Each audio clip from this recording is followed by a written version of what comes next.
নবীকে যখন গালি দেওয়া হবে, আওয়ামী লীগ বিএনপির কোনো কিছু না হতে পারে, হেফাজতে ইসলাম নীরব থাকবে না, নীরব থাকবে না, নীরব থাকতে পারে না। আমি চাই আমি একবার শহীদ হই, আবার আমি জিন্দা হই, আবার শাহাদাতের মৃত্যুবরণ করি, আবার আমাকে জিন্দা করে দেওয়া হোক, আমি আবার আল্লাহর জন্য জীবন দেব। যতবার আমি জীবন পাবো, প্রতিবার আল্লাহর জন্য জীবন দেওয়ার মধ্যে আমার জীবনের সফলতা। সূর্য উঠবে, সকাল আসবে, প্রভাত আসবে, এটা যতটা নিশ্চিত, সারা দুনিয়া জুড়ে সমস্ত জুলুমের অন্ধকার দূরীভূত হয়ে শান্ত, শান্তি, ইনসাফের আলো নিয়ে হেদায়েতের সেই সূর্য উদিত হবে, কালেমার পতাকা উড়বে, এটা তার চেয়েও বেশি নিশ্চিত। আজও নবীকে গালি দিয়ে কোন কুলাঙ্গার স্বাভাবিকভাবে পার পেতে পারে না। এখনো এই জমিন নবীর ইজ্জতের হেফাজতের জন্য লাখো নবীর উম্মত জীবন দেওয়ার জন্য প্রস্তুত। আল্লামা জুনায়েদ বাবুনগরীর নির্দেশে বলতে চাই, মাথার গর্দানের উপর থেকে কল্লা কাটতে পারে, হেদায়েতের পথ থেকে এক চুল পরিমাণ সরে যাওয়ার ইচ্ছা আমাদের নয়, ইচ্ছা আমাদের নয়।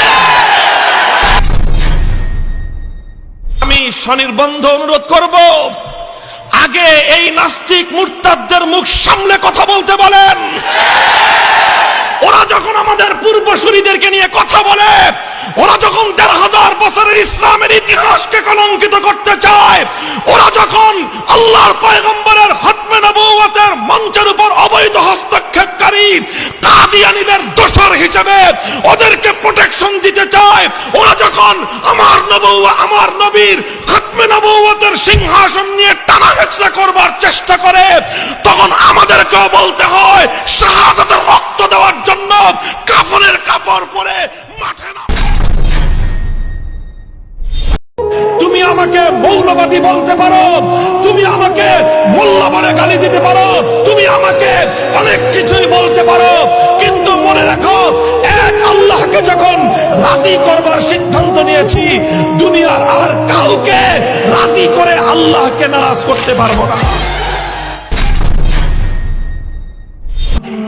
স্পষ্ট পয়গাম শুনিয়ে যায়, কোরআনের বিরুদ্ধাচরণ হবে, ইসলামের বিরুদ্ধাচরণ হবে। যদি ফাঁসির হুমকি থাকে, জীবন হুমকির মুখে পড়লেও ইসলামের বিরুদ্ধাচরণ নীরবে বরদাস্ত করতে পারবো না। পণ করেছি, শপথ করেছি, যতদিনে দেহে প্রাণ আছে, যতদিনে ধমনীতে রক্তের প্রবাহ আছে, যতদিনে হৃদয় স্পন্দন আছে, এক আল্লাহর তার রাসূলকে খুশি করব। এতে সারা দুনিয়া যদি নারাজ হয়, সারা দুনিয়ার কাউকে পরোয়া করবার সময় আমার না। হে সুশীল সমাজ, শুনে রাখো, আবার বলছি, আমার নবীর ইজ্জতের উপর যখন আঘাত আসবে, তখন যারা আমাকে শান্ত থাকার নসিহত করব, তোমার সেই নসিহত আমি দুপায়ে দলতে চাই। আমার নবীর ইজ্জতের উপর আঘাত আসলে আমি প্রতিক্রিয়া ব্যক্ত করব, এটার নামই হলো ঈমান। আমার নবীর ইজ্জতের উপর আঘাত আসলে আমি নির্লিপ্ত থাকবো না, আমি বিদ্রোহী হব, আমার এই বিদ্রোহের নামই হলো ঈমান।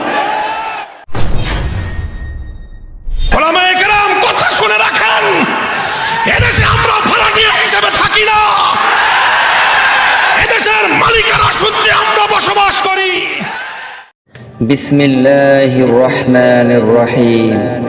সুপ্রিয় আল ইসলামিক মিডিয়ার দর্শকবৃন্দ, আমাদের ভিডিওটা যদি আপনাদের ভালো লেগে থাকে, তাহলে একটি লাইক করুন এবং সকল প্রকার হাম, নাত, কেরাত ও ইসলামিক বিভিন্ন শিক্ষণীয় ভিডিও সবার আগে পেতে আল ইসলামিক মিডিয়ার চ্যানেলটি সাবস্ক্রাইব করুন।